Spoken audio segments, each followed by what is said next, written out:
Sir जब पैसा आने लगता है तो कुछ ऐसा भी होता है कई बार कि लोग की नीयत बदलने लगती है, लोग के संस्कार खराब हो जाते हैं।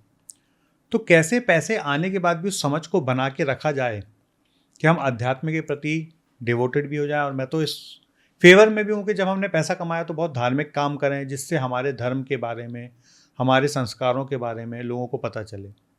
आज देखिए, भारत में योगा की शुरुआत भारत में हुई, आयुर्वेद की शुरुआत भारत में हुई।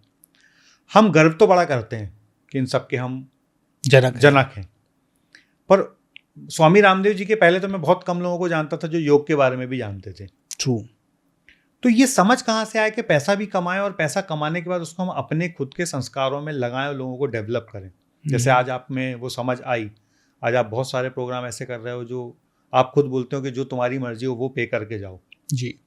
तो ये समझ कैसे आई, ये माइंडसेट कैसे बना? ये है ना, अध्यात्म को पढ़ते पढ़ते, मतलब अध्यात्म ये ना अवेयरनेस होते होते कि जब हम खुद को देखते हैं तो हम कई चीज़ें कर लेते हैं क्योंकि हमारे लिए सहज है पे करना, और कई चीज़ें हमारे मन में है करना है लेकिन हमारे लिए असहज है क्योंकि पैसा ज़्यादा देना पड़ता है, इसलिए हम नहीं कर पाते।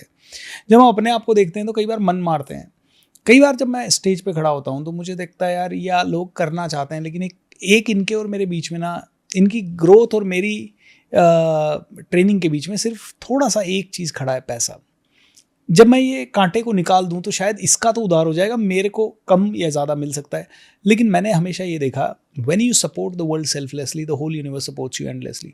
तो चित्रेश भाई, ये मेरी ज़िंदगी का मूल मंत्र बन गया। तो जितने भी लोग ऐसे हैं जिनको ये समझना है कि अध्यात्म कितना फॉलो करें और पैसा कितना कमाएं और कौन सी थिन लाइन है, उन लोगों के लिए मैं एक ही चीज़ कहूँगा, कन्फ्यूजन मत रखें, दबा के पैसा कमाएं, कॉन्फिडेंटली पैसा कमाएं।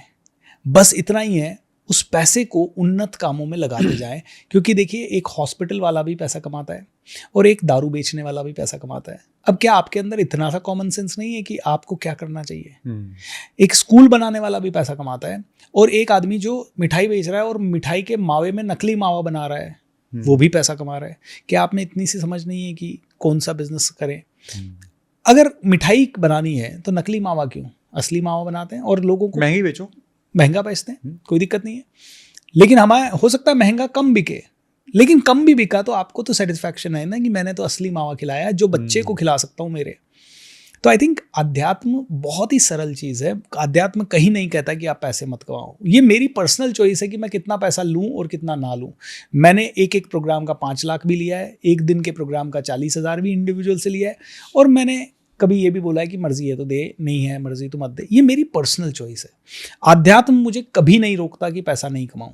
अध्यात्म मुझे कहता है अगर तुम्हारे अंदर आध्यात्मिक प्रैक्टिसेस है तब तो तुम्हें ज़्यादा कमाना चाहिए, ताकि एक आध्यात्मिक व्यक्ति जब ज़्यादा कमाता है तो वो सारे धार्मिक कामों में लगाता है, सारे परोपकार के कामों में लगाता है, लोक कल्याण के कामों में लगाता है। जैसे कि आप देखो, कई ऐसे राजा महाराजा हुए जो बहुत आध्यात्मिक थे। जैसे मान लेते हैं छत्रपति शिवाजी महाराज, उन्होंने कितने सारे निर्माण काम करवाए, कितने किले बनवा दिए महाराष्ट्र में।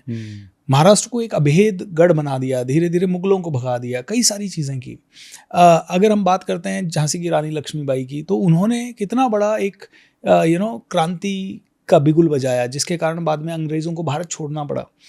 तो जब एक अच्छा इंसान पैसा कमाता है तो वो ऐसा कुछ करता है समाज में जो सदियों तक लोगों के काम आता है। वो लेगेसी लर्निंग के बेस में हो। तो मुझे तो लगता है हर अच्छे आदमी को दबा के पैसा कमाना चाहिए, एंड आध्यात्मिक प्रैक्टिसेस को सुबह शाम। तो जब आप इस्कॉन में जाते हो तो वो कहते हैं सैंडविच, सुबह अध्यात्म, शाम को अध्यात्म, दिन में उन आध्यात्मिक प्रैक्टिसेस को अपने बिजनेस में इम्प्लीमेंट।